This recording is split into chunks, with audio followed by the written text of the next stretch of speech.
কি ভাত বাড়ছো নাকি? হ্যাঁ, মায়ের জন্য বাড়ছি। মারে দিয়ে দাও। আর পাখি আখির খাওয়া হয়ে গেছে? আচ্ছা, তো আজকে আমি খেতে বসেছি। সত্যি কথা বলতে খাবার একটা দুটো খাবার দিয়ে আমি খাই না, মানে একটা দুটো আইটেম দিয়ে আমি খাই না, প্রচুর রকমের আইটেম আমার খাবারে থাকে। ঠিক আছে, প্রথমে আছে ডিম কষা। আমাদের বাড়ি রান্নার লোক রাখলেও টিকবে না, দুদিনেই পালিয়ে যাবে রান্না করতে। হাঁসের ডিম কষা, তারপরে হচ্ছে লোটে মাছ কষা, তারপরে হচ্ছে কই মাছ ফুলকপি দিয়ে, আর আছে চিংড়ি মাছ হচ্ছে মালাইকারি। মালাইকারি বলতে পুরো একদম পিওর, মানে আজকে সকালে খেয়েছিলাম, ডাব খেয়েছিলাম, সেই ডাবের থেকে যে শ্বাসটা বেরিয়েছিল, দারুণ দারুণ। আর ওইদিকে রিও চিল্লিয়ে যাচ্ছে।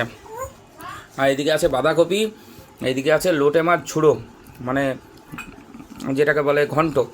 তো টোটাল এইসব দিয়ে মানে এত রকমের আইটেম দিয়ে খেতে বসেছি, শান্তি করে খাবো এখন।